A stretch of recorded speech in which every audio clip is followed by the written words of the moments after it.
In the Indian Ocean region, rulers didn't just control land, they built massive temples and used belief systems to justify their power.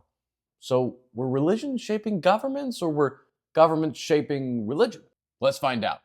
We're jumping into the next topic in our Unit 1 series on South and Southeast Asia. This is generally what the College Board means by South Asia.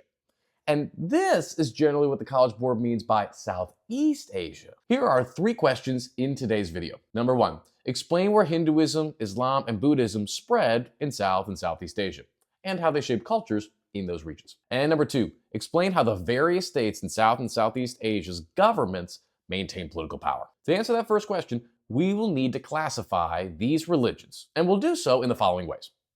Where did it start? Where it spread to? Who made that religion more accessible? And an example or symbol of that religion's diffusion. Let's start with Islam. For some context, in the years before Unit 1, Islam was predominantly in the Middle East and North Africa. Islam also gained popularity in other regions in Africa, though, during the period, particularly in East Africa, as it's relevant to today's video, in the merchant city-states of the Swahili coast. As merchants both came and went from the city-states on the Swahili coast, they took the faith of Islam with them through those trade interactions. Merchant contact on the Indian Ocean was a big contributor of Islam's diffusion into South and Southeast Asia.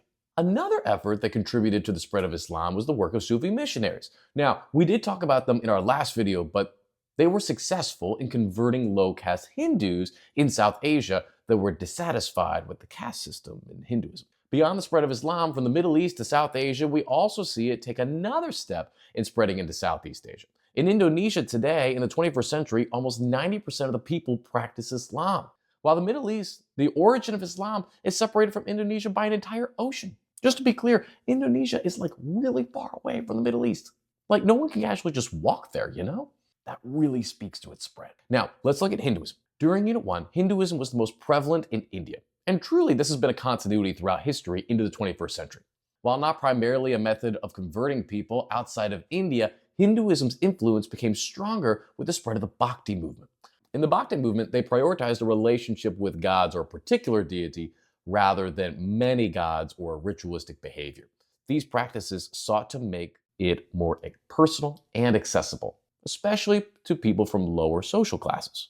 Similar to Islam, the interactions people had through trade around the Indian Ocean spread Hinduism, mostly though into Southeast Asia. The largest religious monument on earth is Angkor Wat.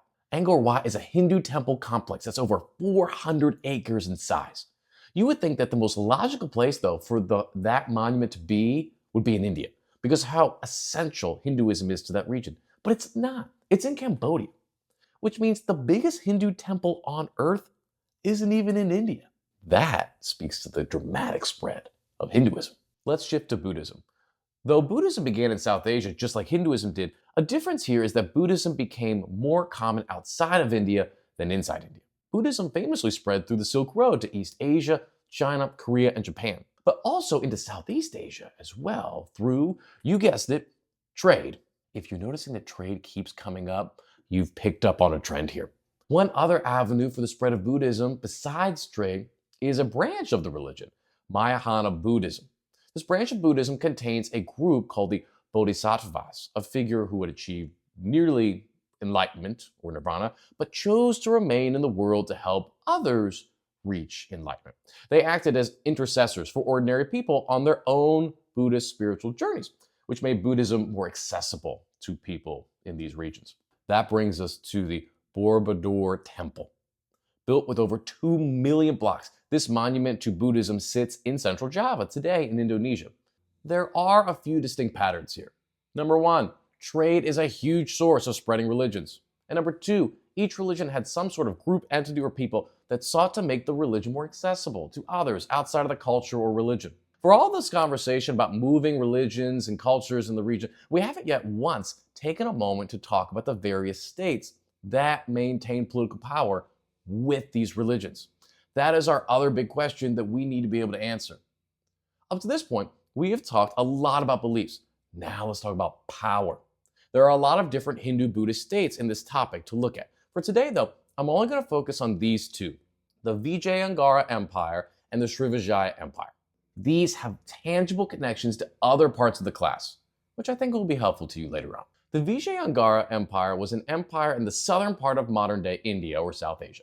While it maintained a centralized bureaucracy and held a tax system and facilitated trade in the region, one of the most important parts of the power was how they portrayed themselves as champions of Hinduism. Remember, in India, Hinduism is paramount throughout most of human history.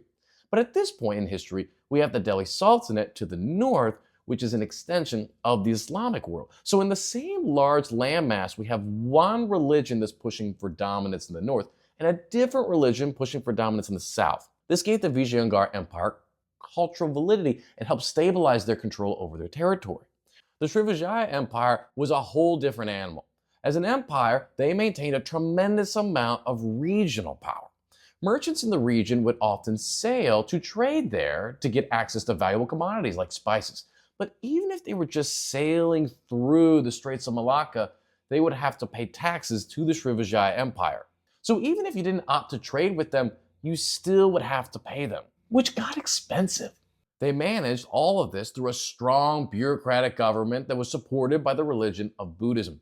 Leaders of the Srivijaya Empire used Buddhist ideology in monasteries to reinforce their prestige. This pattern of religion legitimizing power is a major continuity we've now seen across multiple regions of Unit 1.